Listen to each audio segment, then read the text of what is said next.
Hi everyone, thanks for stopping by Pete's Garage. Now today I'd like to share with you the 350 small block Chevy I built just a little while ago.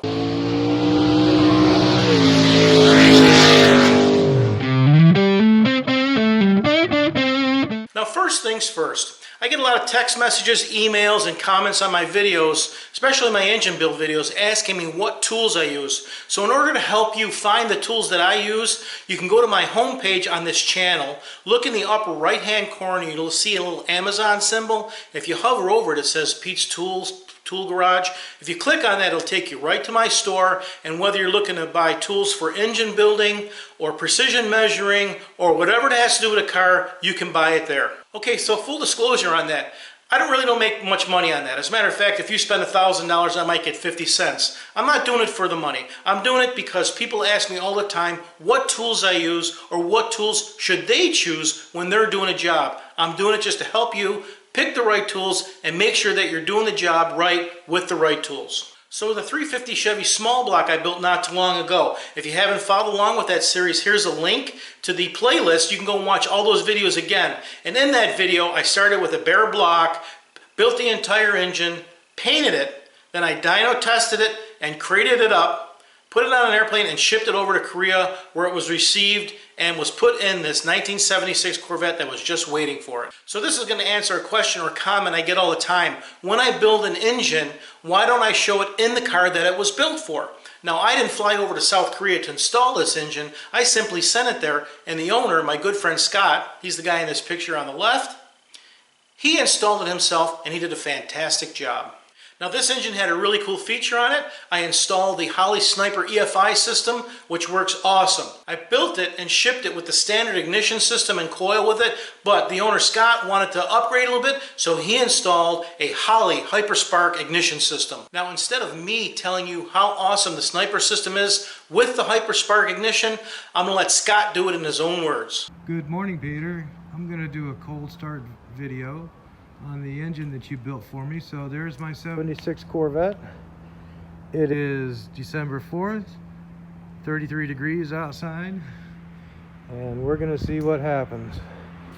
So to set the stage, the engine went in the car about 9 months ago, and since then I've been chipping away at it to make it as good as I can make it.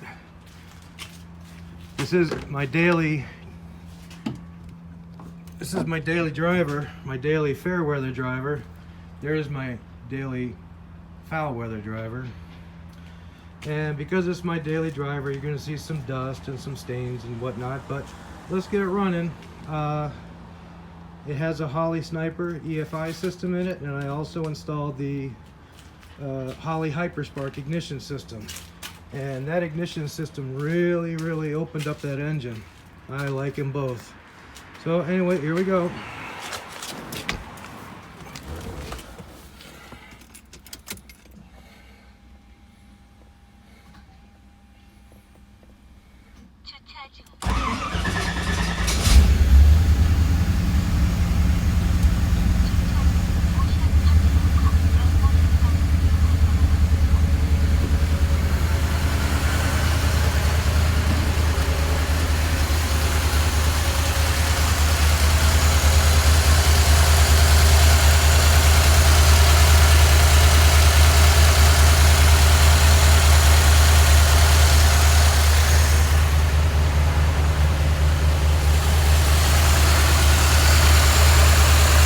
The Flexolite aluminum radiator and electric fan combo that they make specifically for the C3 third generation Corvette. And I love it. I drove this thing all summer. The stop and go traffic in the 90s, in the 90-degree temperature range, and it barely snuck to 200 degrees.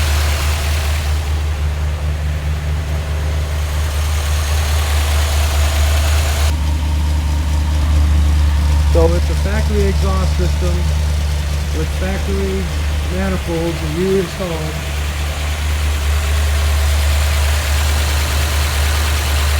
Those special washers that you put on there have done a great job of holding that manifold in place. I don't think it'll be on.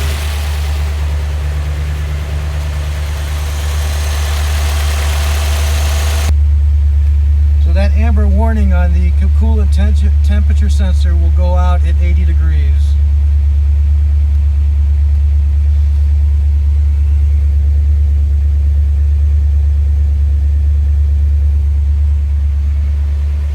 When I installed the Hyperspark ignition system, I set everything back to the factory defaults, and that's the way I've been running it, and I haven't had a problem with it. I really like that Sniper and that Hyperspark, as long as you follow the manufacturer's instructions and you're aware of electronic magnetic interference so that you properly route your wires away from sources of EMI, you'll be happy with the product.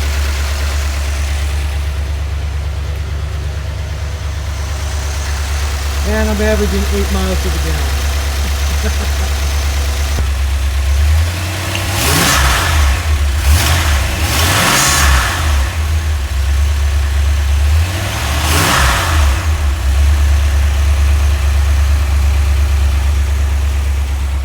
And we're up to 103 degrees coolant temperature sensor. So no alarms, no faults, everything's running like it should. It's a cold, foggy morning in Korea, so it's putting out a lot of vapor in the back. That's to be expected. So, anyway, sir, again, have a Merry Christmas. Sorry for the poor quality of the video. All I have is my phone. What an awesome car. Nothing like tooling around South Korea in a 1976 Corvette. I'm sure he blends right in. And I wouldn't mind having that BMW either. So, Scott, thanks for sending me the video. Thanks for letting me build the engine for your Corvette. And thanks for stopping by Pete's Garage.